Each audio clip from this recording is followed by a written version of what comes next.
Hi friends, ഗ്യാബീസ് വേൾഡിലെ 7 creeper പ്ലാന്റുകളാണ് ഈ വീഡിയോയിൽ കാണിക്കുന്നത്. ഒന്നാമത്തേത് കാറ്റ്സ് ക്ലോ എപ്പോഴും നമുക്ക് പൂക്കൾ തരുമെങ്കിലും വേനൽക്കാലത്തായിരിക്കും ഇല കാണാത്ത വിധം നിറഞ്ഞ് പൂക്കൾ ഉണ്ടാകുന്നത്. ഇത് റെഡ് ജേഡ് വൈൻ മഴക്കാലത്താണ് പൂക്കൾ തരുന്നത്. പൂക്കൾ മഴക്കാലം തുടങ്ങിയാൽ ഇങ്ങനെ പൂക്കൾ മൊട്ടിട്ടുകൊണ്ടേയിരിക്കും.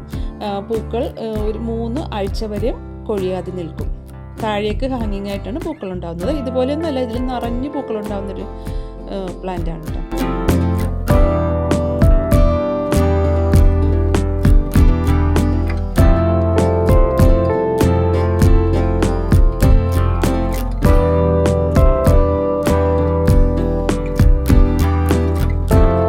ഇത് മൾട്ടിപെറ്റൽ രംഗൂൺ ക്രീപ്പർ. സന്ധ്യാസമയത്ത് വൈറ്റ് കളറിൽ വിരിയുന്ന പൂക്കൾ പിറ്റേ ദിവസം പിങ്ക് കളറായിട്ട് മാറും, പിന്നെ നല്ലൊരു റെഡ് കളറിലേക്ക് മാറും. നല്ല സുഗന്ധം തരുന്ന പൂക്കളാണ് മൾട്ടിപെറ്റൽ രംഗൂൺ ക്രീപ്പർ.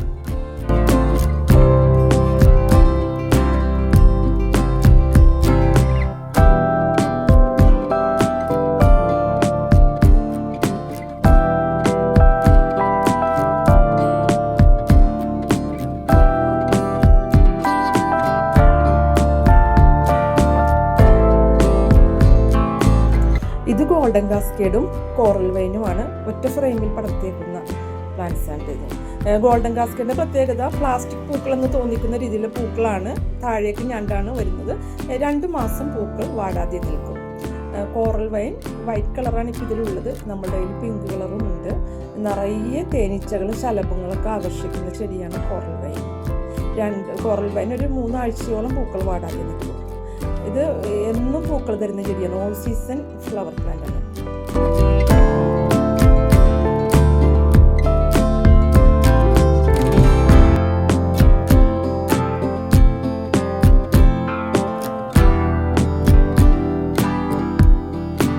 ഇത് മണിമുല്ല മഞ്ഞുകാലത്താണ് പൂക്കൾ തരുന്നത്. പൂക്കൾ തരുമ്പോൾ നിറഞ്ഞ് പൂക്കൾ തരും.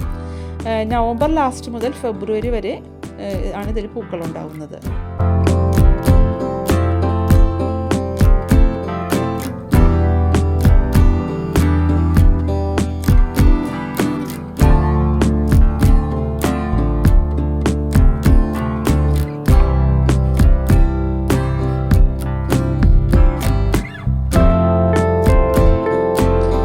ഇത് ബൊഹീനിയ കൊക്കീനിയ ക്രീപ്പർ പ്ലാന്റ് ആയിട്ടും വളർത്താം, കുറ്റിച്ചെടിയായിട്ടും വളർത്താം. ക്രീപ്പർ പ്ലാന്റ് ആകുമ്പോഴാണ് ഏറ്റവും കൂടുതൽ പൂക്കൾ ഉണ്ടാകുന്നത്.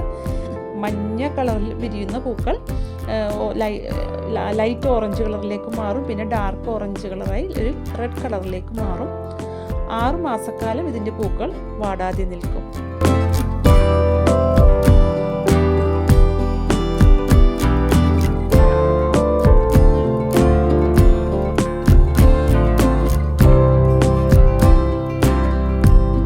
ഇതിൻ്റെ എല്ലാം തൈകൾ ഗ്യാബീസ് വേൾഡിൽ എപ്പോഴും വിൽപ്പനയ്ക്ക് ഉള്ളതാണ്. മറ്റൊരു വീഡിയോയുമായി വീണ്ടും കാണാം. Thanks for watching.